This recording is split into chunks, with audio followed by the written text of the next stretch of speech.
하나님 우리 아버지와 우리 주 예수 그리스도로부터 오는 은혜와 평강이 오늘 주일 공동 예배 오신 모든 교우 여러분에게 함께 있기를 바랍니다.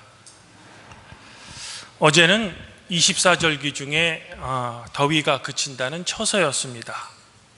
이제 앞으로 뜨거웠던 이 기온도 한풀 꺾이고요, 아침과 저녁으로 좀 선선한 바람이 불 것도 같습니다.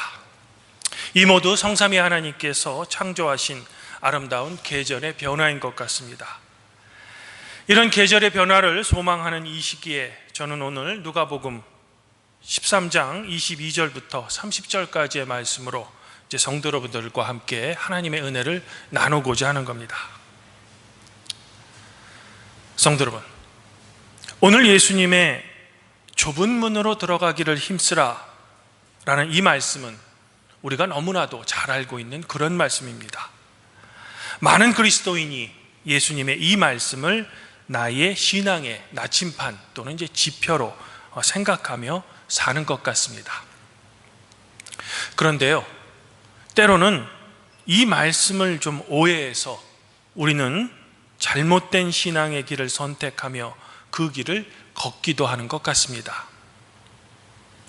노벨문학상 수상작가인 프랑스의 앙드레 지드의 작품 중에는 1909년에 출간된 그의 자서전적인 소설인 좁은 문이라는 것이 있습니다.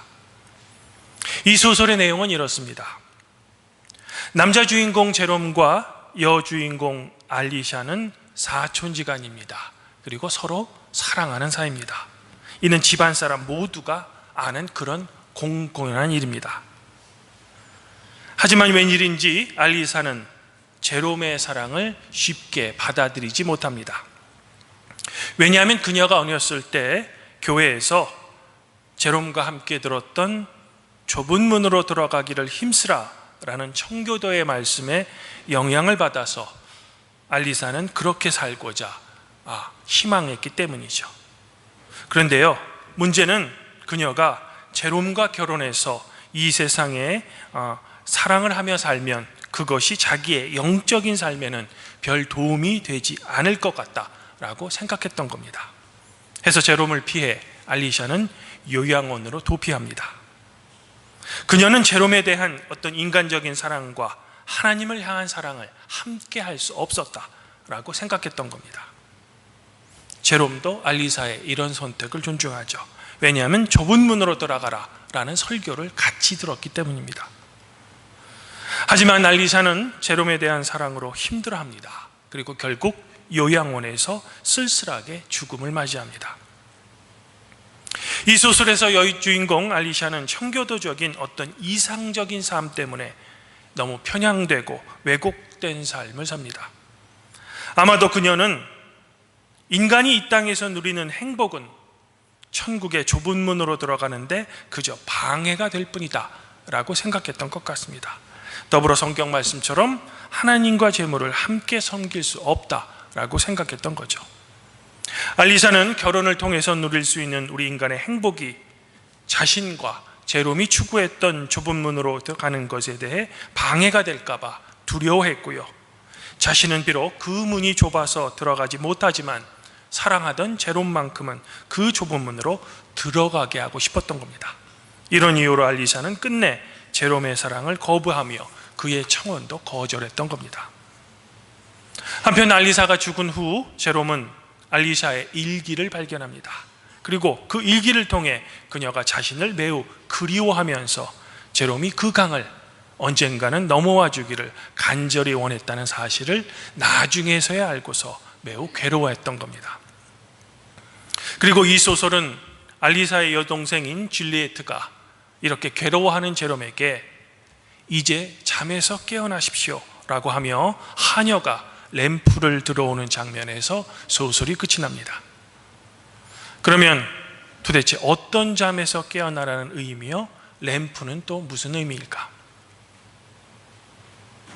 성도 여러분, 그러면 정말로 알리사가 생각했던 대로 청교도의 진정한 가르침은 정말로 그러한 걸까? 인간이 이 땅에서 누리는 모든 행복은 천국의 좁은 문으로 들어가는데 그저 방해물이 될 것까라는 겁니다. 청기도 문학의 대표적인 작품 중에 존 버년이 1578년에 출간한 철로역정이라는 작품이 있습니다. 우리 그리스도인에게 많은 사랑을 받은 그런 고전이죠. 아마도 많은 성도가 이 책을 읽어서 내용을 잘 알고 계시겠지만 지금 앞의 내용을 굳이 소개해드리면 이렇습니다. 멸망의 도시에 살고 있던 주인공 크리스찬은 어느 날 성경을 읽습니다. 그리고 자기가 죄인임을 깨닫습니다. 이렇게 자기의 죄에 관해 며칠 동안 아주 심각한 고민에 빠진 크리스찬은 결국 가족의 만류에도 불구하고 자기의 구원을 위해 천상의 도시를 찾아 순례의 길을 떠납니다. 그리고 그는 곧 전도자를 만나는데요, 전도자는 크리스찬에게 오늘 예수님의 권면처럼 좁은 문으로 가십시오 라고 안내해 주는 겁니다. 전도자의 친절한 안내를 받은 크리스찬은 좁은 문으로 향합니다.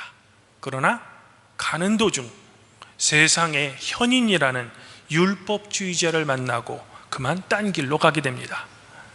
이후 크리스찬은 모세의 율법을 상징하는 위험한 산을 만나고요, 그 산에서 자기의 죄에 대한 인식이 더욱 강해져 자기 등에 짊어지고 있는 짐이 훨씬 더 무거워지는 것을 느끼고 그때서야 후회합니다. 이때 불행 중 다행으로 전도자를 다시 만나게 되고요, 전도자에 의해 좁은 문으로 가는 다른 올바른 길을 인도받는 겁니다. 이후 크리스찬은 좁은 문을 통과하고요, 마침내는 십자가의 산에 다다르자 그의 등에 있던 죄의 짐이 저절로 벗겨졌다는 겁니다. 아마도 존 버년은 자기의 신앙 경험을 통한 이런 내용을 통해 우리가 좁은 문으로 가고자 했을 때 우리 그리스도인이 가장 첫 번째로 만날 가능성이 매우 높은 율법주의를 경고하고 있는 겁니다. 사실 종교개혁자 루터 또한 오직 의인은 믿음으로 말미암아 살리라는 로마서의 깨달음 전에는 이 율법이 주는 고통 안에 있었던 겁니다. 만일 좁은 문의 여주인공 알리샤가 이 땅에서의 자유와 행복이 좁은 문으로 가는 것을 방해하는 것이 아니라 오히려 하나님 안에서 가능함을 그녀가 알았다면 그녀는 사랑하는 제롬과 행복한 가정을 이루었을지도 모르겠습니다. 사실 하나님께 인정받는 의인이 되고자 우리가 하나님께서 주신 선물인 사랑과 행복을 끊고 그저 불행과 고통의 나락으로 나를 밀어넣는 길은 구원과는 아무런 상관이 없는 그저 한낱 종교적인 고행일 뿐인 겁니다. 이런 의미에서 돌아온 탕자의 비유는 우리에게 복음의 본질이 과연 무엇인지를 잘 알려주는 비유죠. 좁은 문으로 들어가기를 힘쓰십시오라는 예수님의 권면은 우리가 알리사처럼 이 세상의 자유와 행복을 모두 거부하고 어떤 고행이나 종교적 행위를 통해 하나님의 의에 도달하는 그런 의미가 아닙니다. 오히려 우리는 우리의 믿음으로 말미암아 예수 그리스도 안에서 자유한 사람들이라는 겁니다. 사랑하는 성도 여러분, 저는 지금까지 좁은 문으로 들어가라 라는 주님의 말씀을 우리가 오해했을 때 아주 쉽게 경험할 수 있는 율법주의에 대해 먼저 말씀드렸습니다.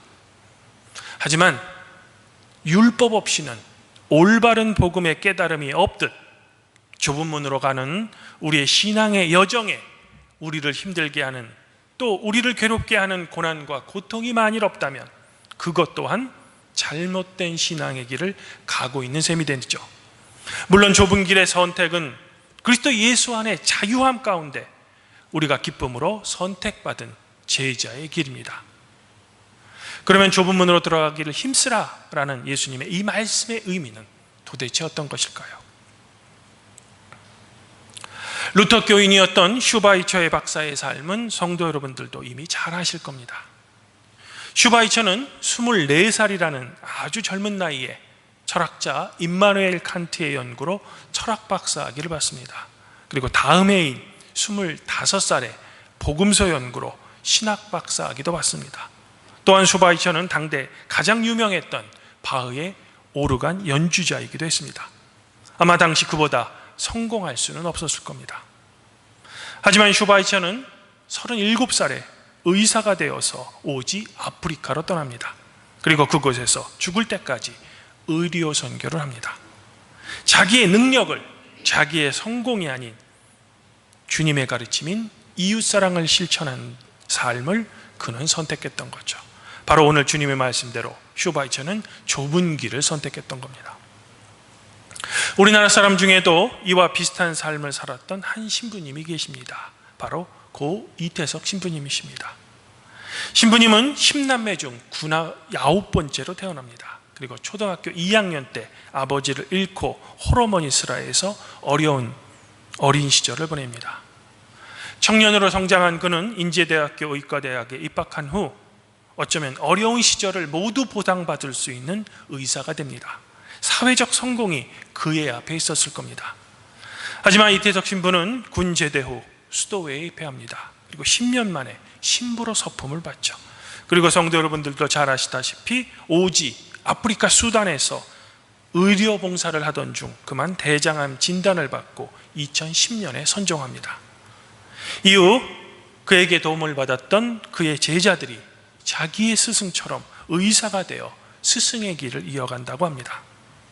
아마 저라면 의사라는 좁은 문을 통과한 후에는 고생한 어머니에게 보답도 하고 또 어렸을 때 돈이 없어 하지 못했던 여러 가지 하고 싶었던 일을 보상받으려고 했을 것 같습니다. 하지만 이태석 신부는 그렇게 하지 않았던 겁니다. 아마도 이렇듯 주님께서 말씀하신 좁은 길이란 이 세상의 행복, 이 세상의 기쁨을 모두 거절하고 나를 세상으로부터 격리시켜서 세상으로부터 도피하는 것이 아니라 주님께서 여러분에게 주신 능력을 여러분 삶에서 발휘하되 그저 나만을 위해서 사는 것이 아니라 나와 이웃 모두를 위해 사는 길일 겁니다. 아마도 이런 의미에서 앙드레 지드는 마지막에 잠에서 깨어나십시오 라는 말로 자기의 소설을 끝내는 것 같습니다.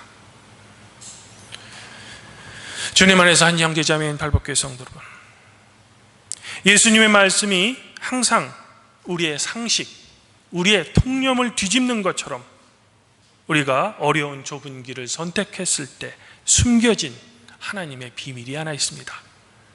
그것은 바로 좁은 길을 선택했기 때문에 다른 사람보다 뒤처지는 것처럼 보여지는 사람이 시간이 지날수록 오히려 앞선다는 사실입니다. 이런 의미에서 예수님께서는 나중된 자가 먼저 되고 먼저 된 자가 나중될 수 있다라고 말씀하셨던 겁니다. 그리고 좁은 길을 선택하지 않은 사람에게 주님께서는 너희가 어디서 왔는지 나는 알지 못한다라고 말씀하신다는 겁니다. 이렇듯 좁은 길을 선택한 성도는 마지막 심판 때 사도 바울이 선언한 대로 주님께서 준비해 두신 저 하늘의 면류관을 받을 수 있다는 겁니다.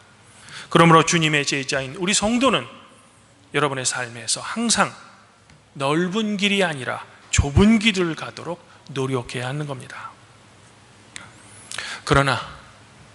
그럼에도 우리는 우리의 인생의 여정에서 넓은 길이 아닌 좁은 길을 선택해야만 할 때 주저하게 됩니다. 어쩌면 이것이 우리 인간의 이중적 본성 때문이죠. 그러나 이렇게 우리의 믿음으로 말미암아 그리스도 예수 안에서 자유하지만 늘 좁은 길 선택하는 것을 주저하는 우리를 위해 오늘 시편의 시인은 우리를 사랑하시는 하나님을 이렇게 노래합니다. 환난 날에 나를 부르십시오. 내가 당신을 건지리니 당신이 나를 영화롭게 하리라.